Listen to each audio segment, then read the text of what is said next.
नमस्कार साथीहरु, आजको भिडियोमा मैले लिएर आएको छु मनी मार्केट र क्यापिटल मार्केटको बारेमा। सुरुमा कुरा गरौँ मनी मार्केटको बारेमा। र मनी मार्केटलाई चाहिँ एउटा सिम्पल ल्याङ्ग्वेजमा भन्नुपर्दा चाहिँ कस्तो भन्दा चाहिँ एउटा 1 वर्षभित्र कुनै पनि पैसाको कारोबार गर्ने कुनै पनि इन्स्टिट्युटहरुले चाहिँ पैसाको कारोबार 1 वर्षभित्र चाहिँ समाप्त गर्दछन् भने चाहिँ त्यस्ता कारोबारहरुलाई त्यस्तो खालको इन्स्ट्रुमेन्टहरुलाई चाहिँ हामीले मनी मार्केट भन्ने गरिन्छ। यसमा चाहिँ हाम्रो के इन्स्ट्रुमेन्टहरु पर्छ भन्दाखेरि चाहिँ ट्रेजरी बिलहरु पर्छ जो भनेको गभर्नमेन्टले निकाल्ने हो।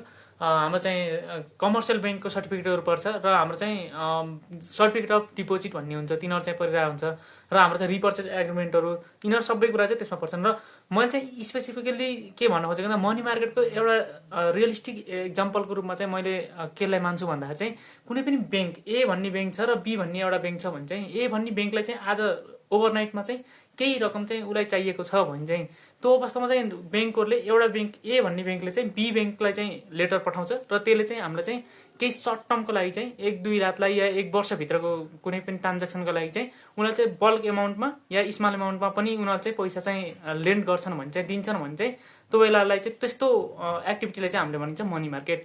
मनी मार्केटको अब ट्रेजरी बिल चाहिँ मैले अघि नै भनिसकेँ। ट्रेजरी बिल भनेको कस्तो हुन्छ त गभर्नमेन्टलाई पैसा चाहिएको अवस्थामा त्यो अवस्थामा चाहिँ उले राष्ट्र बैंकमा जान्छ र राष्ट्र बैंकले चाहिँ गभर्नमेन्टको बिहाफमा चाहिँ रहेर उले चाहिँ एउटा नोटिस निकालिदिन्छ ट्रेजरी बिल। त्यसको लागि चाहिँ 90 डे 180 डेज 90 डेज र 365 डेज भन्दा जतिसक्दो तल चाहिँ उले दिन बनाएर चाहिँ उले चाहिँ ट्रेजरी बिलहरु चाहिँ निकाल्छ। त्यो भनेको कस्तो हुन्छ त गभर्नमेन्टलाई पैसा चाहिएको अवस्थामा त्यो अवस्थामा चाहिँ उनीहरु चाहिँ त्यसरी ट्रेजरी बिलको रूपमा चाहिँ निकाल्ने र त्यो अवधिभित्र त्यो 90 दिनको निकाल्छन् 90 दिनभित्र र 180 दिनको निकाल्छन् 180 दिनभित्र चाहिँ उनीहरुले साउ प्लस ब्याज गरेर चाहिँ केही स्पेसिफिक रेट तोकिदिएको हुन्छ। त्यो ब्याजभित्र चाहिँ उनीहरुले पैसा दिन्छन्। र साधारण रूपमा यही हजुरहरूले यो बुझ्नुस् कि मनी मार्केट भनेको हाइली लिक्विडेड जसमा चाहिँ पैसाको कारोबार रात भइरहन्छ र दिन वर्षभित्र चाहिँ हरेक दिन जस्तो चाहिँ कारोबार भइरहन्छ बल्क अमाउन्टमा र एकदम लो रिस्कका साथ चाहिँ हुन्छ भने चाहिँ त्यसलाई नै हाम्रो चाहिँ मनी मार्केट भनिन्छ।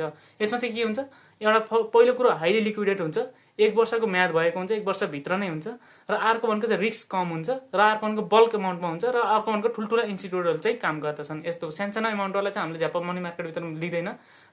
जस्तै पर्सन टु पर्सनले लेन्डहरु गरौ त्यस्तोलाई चाहिँ हामीले चाहिँ मनी मार्केटमा नलिँदा राम्रो।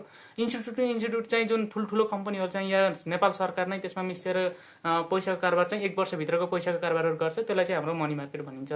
र अब जाम क्यापिटल मार्केटमा। क्यापिटल मार्केट चाहिँ सबभन्दा ठुलो रहेको छ। यसमा चाहिँ कस्तो के पर्छन् भन्दाखेरि चाहिँ क्यापिटल मार्केटभित्र शेयरहरु पर्छ, हाम्रो चाहिँ बोन्ड डिबेन्चरहरु पर्छ र म्युचुअल फन्डहरु चाहिँ यसभित्र पर्ने गर्दछ।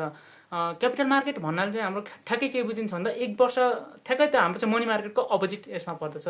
मनी मार्केटमा हाम्रो 1 इयर भित्रको सबै कारोबारहरु पर्दछ भने चाहिँ 1 इयर भन्दा माथि जुन पैसाहरु चाहिँ कारोबारमा रहन्छ या इलिक्विड भएर पनि बसिरहेको हुन्छ त्यो सबै कुराहरु चाहिँ हाम्रो क्यापिटल मार्केटतिर पर्दछ। जसमा चाहिँ फर्स्टमा गएर कुरा गरौँ शेयरको बारेमा। शेयरको बारेमा मैले पहिलाको भिडियोमा पनि भनिसकेको छु। लाइक प्राइमरी र सेकेन्डरी मार्केटको बारेमा मैले भिडियो बनाइसकेको छु, त्यो पनि हजुरहरूले हेर्न सक्नुहुन्छ। आजको भिडियोमा चाहिँ मैले शेयर भनेको के हो र यसको चाहिँ मार्केटहरुको मैले थर्ड एन्ड फोर्थ मार्केटको बारेमा पनि मैले भिडियो बनाउँछु भनेको थिएँ।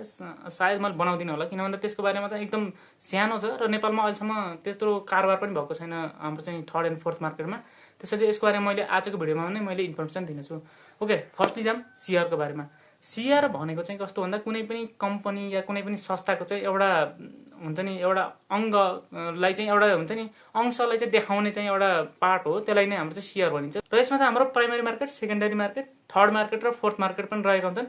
र प्राइमरी मार्केट र सेकेन्डरी मार्केटमा पहिलाको भिडियोमा बनेको छु र अहिले पनि साधारण भाषामा भन्नुपर्दा चाहिँ प्राइमरी मार्केट भनेको कस्तो भन्दा चाहिँ कुनै पनि कम्पनीले पहिलोचोटि चाहिँ या दोस्रोचोटि चाहिँ उले पैसा चाहेको अवस्थामा पब्लिकबाट त्यो अवस्थामा चाहिँ उले आफ्नो शेयर दिन्छ र पब्लिकले पैसा दिन्छ भन्ने त्यस्तो खालको बजारलाई चाहिँ हामीले प्राइमरी मार्केट भन्छ। यसमा चाहिँ हाम्रो त्यही एउटा नयाँ शेयर आउँछ र हामीले चाहिँ पुरा पैसा चाहिँ हामीले दिन्छ।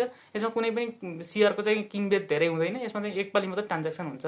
र सेकेन्डरी मार्केट भनेको त्यो ठाउँ हो जसलाई चाहिँ हामीले प्राप्त गरेको शेयर त्यसलाई हामी डाइरेक्ट गएर कम्पनीमा बेच्न मिल्दैन।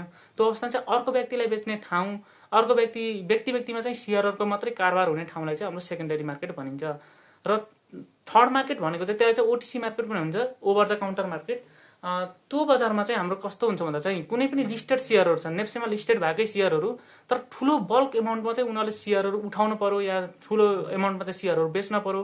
त्यसको लागि हामी चाहिँ नेप्सेमा गएर त्यो बिड एन्ड आस्कमा गएर चाहिँ हामीले राखेर भन्दा पनि उनीहरु चाहिँ डाइरेक्ट रूपमा चाहिँ कम्पनीमा जाने र ब्रोकरलाई पनि राख्ने र त्यसरी चाहिँ उनीहरूले चाहिँ डाइरेक्ट रूपमा बल्कमा सेयरहरू उठाउने कार्यहरूलाई चाहिँ हाम्रो third market over the counter market भनिन्छ।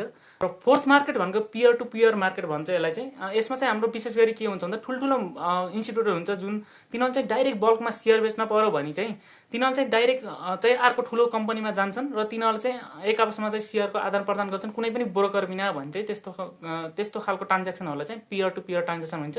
हालाकि यो थर्ड एन्ड फोर्थ मार्केट चाहिँ अहिलेसम्म नेपालमा कारोबारमा रहेको छैन, यसैले चाहिँ मैले यस सम्बन्धी भिडियो पनि अहिले बनाउन छैन। फ्युचरमा यदि जरुरी हुन्छ भने म जरुर नै यसको बारेमा भिडियो बनाउने छु। र अब कुरा गरौँ बोन्ड या डिभेन्चरको बारेमा। बोन्ड या डिभेन्चर हजुरहरूले धेरै पनि सुन्नुभयो होला, ऋणपत्र भन्ने चाहिँ। यसमा चाहिँ कस्तो हुन्छ भन्दा बोन्ड र डिभेन्चरको बारेमा एउटा साधारण रूपमा चाहिँ मैले इक्जाम्पल दिनु पर्यो भने चाहिँ कुनै पनि एउटा ए भन्ने व्यक्ति छ र बी भन्ने व्यक्ति छ। त्यसलाई चाहिँ अब ए भन्ने व्यक्तिले चाहिँ पैसा चाहिएको छ बी भन्ने व्यक्तिबाट भने चाहिँ उसले के गर्छ, बी भन्ने व्यक्तिलाई चाहिँ मलाई पैसा दे, मलाई चाहिँ तँलाई चाहिँ केही समयपछि या एउटा समय तोकिदिएर यति दिनपछि चाहिँ या यति वर्षपछि चाहिँ दिन त नभनौँ, दिन भनेपछि चाहिँ हाम्रो मनी मार्केटमा पर्छ, क्यापिटल मार्केटमा जहिले पनि वर्षभन्दा माथिका हुन्छन्, या 2 वर्षपछि चाहिँ तँलाई मैले यति ब्याजसित चाहिँ तँलाई साउ पनि दिन्छु भनेर चाहिँ त्यसरी हामीले गरेर चाहिँ हामीले ऋण लिन्छ भने चाहिँ त्यस्तोलाई भनिन्छ बोन्ड। बोन्ड या डिभेन्चर भनेको चाहिँ त्यही हो एक्जाम्पलमा लिँदाखेरि चाहिँ। र यसलाई चाहिँ इन्स्टिट्युटको भाषामा भन्नुपर्दा चाहिँ बोन्ड भनेको चाहिँ कस्तो खालको भन्दा कुनै पनि सेक्युरिटीसित भएको कुनै पनि त्यसको चाहिँ लोन माग्दाखेरि चाहिँ हामीले चाहिँ हामीसँग ब्याकअपमा के छ सेक्युरिटी, लाइक हामीले चाहिँ होम लोनहरूमा लिन जाँदाखेरि चाहिँ होमलाई चाहिँ एगेन्स्टमा राखेर चाहिँ हामीले लोन लिने गरिन्छ नि, त्यस्तै गरी चाहिँ बोन्डमा चाहिँ जहिले पनि केही न केही सेक्युरिटी राखेर चाहिँ उनीहरूले लोन मागिरहेका हुन्छन्। लाइक नेपाल सरकारले एउटा बोन्ड खुलायो भने चाहिँ त्यसमा उसको या त गोल्ड या त केही न केही उनीहरूको एसेट चाहिँ ब्याकअप भएको हुन्छ। भोलि होइन त्यो बोन्ड चाहिँ उनीहरूले तिर्न नसकेको अवस्थामा हामीले चाहिँ त्यो एसेटहरू बेचेर त्यसले चाहिँ त्यो ऋण चुक्ता गर्न पर्ने हुन्छ। त्यसै चाहिँ उनीहरूले ऋण लिए भने चाहिँ त्यस्तोलाई भन्छ बोन्ड। यसमा चाहिँ के हुन्छ, एउटा कुरा सेक्युरिटीको लागि चाहिँ केही न केही एसेट राखेको हुन्छ र यसमा चाहिँ रिस्क फ्री हुन्छ, धेरै चाहिँ हामीलाई रिस्क चाहिँ हुँदैन, यसमा रिस्क बियर चाहिँ गर्न पर्दैन। भोलि यिनीहरूको कम्पनी घाटामा गयो कुनै कोअपरेटको या नेपाल सरकारले दिन नसकेको अवस्थामा उनीहरूले त्यो एसेट बेचेर चाहिँ उनीहरूले दिनै पर्ने हुन्छ। र डिभेन्चर भनेको चाहिँ यसको ठिक अपोजिट, यसमा चाहिँ कुनै पनि सेक्युरिटी नभएको, कुनै पनि कम्पनीलाई चाहिँ अब मानव भर्खर स्टार्टअप सुरु गरेको छ उनीहरूसँग त केही सेक्युरिटी हुँदैन, भर्खरको लागि चाहिँ उनीहरूले एउटा ब्याकअप राखेर चाहिँ त्यसको एगेन्स्टमा चाहिँ लोन लिन त सक्दैन पब्लिकबाट। त्यो अवस्थामा चाहिँ उनीहरूको नाम या उनीहरूको ब्रान्डबाट मात्र चाहिँ उनीहरूले पैसा लिन खोज्दछन्। त्यो अवस्थामा चाहिँ हामीले उनीहरूलाई विश्वास गरेर मात्र हामीले पैसा दियो भने चाहिँ त्यस्तोलाई भन्छ डिभेन्चर। डिभेन्चरको पनि हाम्रो चाहिँ एक्ट भनेको एउटै खालको हुन्छ, यसमा चाहिँ मात्र एउटा के हुन्छ सेक्युरिटी हुँदैन र यसमा चाहिँ हाई रिस्क हुन्छ। भोलि चाहिँ यिनीहरूले पैसा नदिने अवस्थामा चाहिँ यिनीहरूले बेचेर दिन सक्ने कुनै पनि अवस्था हुँदैन। यसैले चाहिँ डिभेन्चर चाहिँ हाइली रिस्क पनि हुन्छ, यसमा चाहिँ अलि बढी रिस्क हुन्छ र बढी रिस्कसित चाहिँ थोरै रिटर्न पनि बढेर आउँछ। बोन्डहरूमा चाहिँ अलिकति कम रिटर्नहरू हुन्छ, त्यसमा चाहिँ हाम्रो बोन्ड पेपरमै ठ्याक्कै अगाडि माथि लेख्दै हुन्छ कति इन्ट्रेस्ट रेटको, कति चाहिँ हामीले या सेमी एनुअल्ली या क्वार्टरली कतिमा चाहिँ उनीहरूले पैसा तिर्ने र कति हाम्रो मेच्योरिटी भएको भनेर चाहिँ सरलग लेखेर चाहिँ आएको हुन्छ। त्यो हजुरहरूले पढेर मात्र बोन्ड या डिभेन्चर चाहिँ भर्न पर्ने हुन्छ। र एउटा कुरा यो बुझ्नु होला, बोन्ड र डिभेन्चरको फरक भनेको बोन्डहरू सेक्युरिटीसित आएको हुन्छ, कुनै पनि एसेटसित लिङ्क भएर आएको हुन्छ भने चाहिँ डिभेन्चर चाहिँ कुनै पनि एसेट बिना चाहिँ आएको हुन्छ। र क्यापिटल मार्केटको अर्को कुरा हो म्युचुअल फन्ड। म्युचुअल फन्डको बारेमा त अहिले नेपालमा हालाकि अहिले बढिरहेको पनि छ, क्लोज इन्डेड म्युचुअल फन्ड र ओपन इन्डेड म्युचुअल फन्ड गरेर चाहिँ दुईटा प्रकारको हुन्छ। यिनीहरू भनेको म्युचुअल फन्ड भनेको चाहिँ साधारण रूपमा भन्नुपर्दा चाहिँ म्युचुअल भनेको चाहिँ एउटा चाहिँ ग्रुप हो, म्युचुअल भनेको चाहिँ एउटा सबै मिलेको, फन्ड भनेको चाहिँ पैसाहरू पुँजीलाई चाहिँ फन्ड भनिन्छ। भनेपछि त्यो म्युचुअल सबैको पैसा भएको एउटा संस्थालाई चाहिँ हाम्रो म्युचुअल फन्ड भनिन्छ। तिनीहरूले चाहिँ के गर्छन्, सबै एउटा पब्लिकबाट चाहिँ पैसा उठाउँछन् र त्यो पैसाले चाहिँ सेयर मार्केटमा एउटा जान्ने व्यक्तिलाई राखेर चाहिँ उनीहरूले चाहिँ पैसा त्यसमा लगानी गर्छन्। त्यस्तो खालकोलाई चाहिँ हाम्रो म्युचुअल फन्ड भनिन्छ। र म्युचुअल फन्ड दुईटा प्रकारको हुन्छ, एउटा क्लोज इन्डेड, एउटा चाहिँ ओपन इन्डेड म्युचुअल फन्ड हुन्छ। क्लोज इन्डेड म्युचुअल फन्ड भनेको कस्तो हुन्छ भन्दा एकपालि मात्र हामीले खरिद गर्न पाइन्छ त्यसको सेयरहरू चाहिँ, र त्यसमा चाहिँ कुनै पनि नयाँ सेयरहरू चाहिँ खरिद गर्न पाइँदैन भने चाहिँ त्यस्तो खालकोलाई चाहिँ क्लोज इन्डेड म्युचुअल फन्ड भनिन्छ। र तिनीहरूले पनि गर्ने भनेको बजारमै लगानी गर्छन्। र म्युचुअल फन्डहरू पनि अलग अलग खालका हुन्छन्, इक्विटी म्युचुअल फन्ड हुन्छ, डेब्ट म्युचुअल फन्ड हुन्छ, अरूहरूको लागि पनि हुन्छ म्युचुअल फन्डहरू। यसको चाहिँ इक्विटी ओरिएन्टेड म्युचुअल फन्ड भयो भने चाहिँ उनीहरूले चाहिँ स्पेसिफिकली इक्विटीको लागि मात्र ध्यान दिएर चाहिँ उनीहरूले बजारमा लगानी गर्छन्। र डेब्ट ओरिएन्टेड भयो भने चाहिँ उनीहरूले लिक्विड फन्डहरूमा लगानी गर्ने या मनी मार्केटमा लगानी गर्ने, लोनहरू दिने, यिनीहरू कामबाट चाहिँ यिनीहरूले पैसाहरू चाहिँ निकाल्ने गर्दछन्। ओपन इन्डेड म्युचुअल फन्ड भनेको कस्तो हुन्छ भन्दा चाहिँ ओपन इन्डेड म्युचुअल फन्ड भनेको चाहिँ हामीले नयाँ नयाँ सेयरहरू चाहिँ दिनदिनै किन्न किन्न सक्ने या दिनदिनै चाहिँ हाम्रो यानिबी अनुसारको हामीले चाहिँ युनिटहरू चाहिँ किन्न सक्ने खालको म्युचुअल फन्डहरूलाई चाहिँ हामीले ओपन इन्डेड म्युचुअल फन्ड भनिन्छ। र नेपालमा दुईटै खालको म्युचुअल फन्डहरू चाहिँ अहिले कारोबारमा रहेका छन्, क्लोज इन्डेड पनि रहेका छन् र ओपन इन्डेड पनि। हजुरले चाहिँ आफ्नो हिसाबले चाहिँ यसमा पनि लगानी गर्न सक्नुहुन्छ र यसमा पनि लगानी गर्दाखेरि 1 वर्षभन्दा माथिकै अवधिको लागि चाहिँ होल्ड भएका हुन्छन्। यसरी चाहिँ हाम्रो क्यापिटल मार्केट र मनी मार्केटमा चाहिँ एउटा कुरा के छ भन्दा इलिक्विड र लिक्विडको पनि रोलमा आउने गर्छ। क्यापिटल मार्केट र मनी मार्केटमा चाहिँ इलिक्विड कसरी हुन्छ र लिक्विड कसरी हुन्छ भन्ने कुरालाई मैले आजको भिडियोमा साधारण भाषामा पनि मैले बुझाउन चाहन्छु। मनी मार्केट चाहिँ हाम्रो दिनदिनै कारोबार हुन्छ, त्यो दिनदिनै ट्रान्ज्याक्सनहरू भइरहन्छ, पैसाको आदान प्रदान भइरहन्छ भने चाहिँ त्यसमा त लिक्विडिटी बढी नै आउँछ। त्यसले गर्दा चाहिँ यसमा चाहिँ हाम्रो लिक्विड बढी हुन्छ र क्यापिटल मार्केटमा पनि पैसा हुन्छ, नहुने होइन, होल्डमै बसे पनि हुन्छ। तर तिनीहरू चाहिँ आज किन्ने, भोलि बेच्ने, पर्सि फेरि अर्को किन्ने गरिन्न। त्यो अवस्थाले गर्दा चाहिँ हाम्रो के कस्तो हुन्छ, त्यो पैसा चाहिँ एकै ठाउँ होल्ड भएर बस्छ र त्यसले गर्दा चाहिँ हाम्रो इलिक्विड भएर बसेको हुन्छ। चाहिँदा मात्रै बेच्ने, नत्र भने चाहिँ त्यो 1-2 वर्ष 5-7 वर्ष पनि होल्ड भएर बस्ने हुँदा चाहिँ तिनीहरू चाहिँ खासै लिक्विडमा आउँदैन र यसले चाहिँ हाम्रो चाहिँ नेपालको इको सिस्टममा चाहिँ बहुत असर पार्दछ। यसरी चाहिँ मनी मार्केटलाई राम्रो मान्ने र क्यापिटल मार्केटलाई चाहिँ थोरै इको सिस्टमको हिसाबले, इकोनोमिक्सको हिसाबले चाहिँ थोरै चाहिँ अलिकति नराम्रो नै मानिन्छ। एनिवे मलाई आजको भिडियोमा मनी मार्केट र क्यापिटल मार्केटको बारेमा बुझाउन सक्यो होला र मेरो चाहिँ एउटा यो फेसको चाहिँ थोरै यतापट्टिको भाग चाहिँ अलिकति नचलेको हुनाले यो मेरो चाहिँ मसलहरू टाइटन भएको छ, अलिकति थोरै टाइट भएको छ। यताबाट मैले चिउ पनि गर्दिनँ, अलिकति चमाउँदिनँ पनि, त्यो कारणले चाहिँ यतापट्टि मेरो अलिकति टाइट भएको छ। र पहिलाको भिडियोमा पनि हजुरहरूले देख्न सक्नुहुन्छ थोरै मेरो यतापट्टिको भाग चलेको थिएन, आज पनि अलिकति चलेको छैन। यसलाई मैले थोरै एक्सर्साइजमा लिएर आइरहेको छु। म चाहिँ आफ्नै एक्सर्साइजहरू चाहिँ गर्नुपर्ने हुन्छ।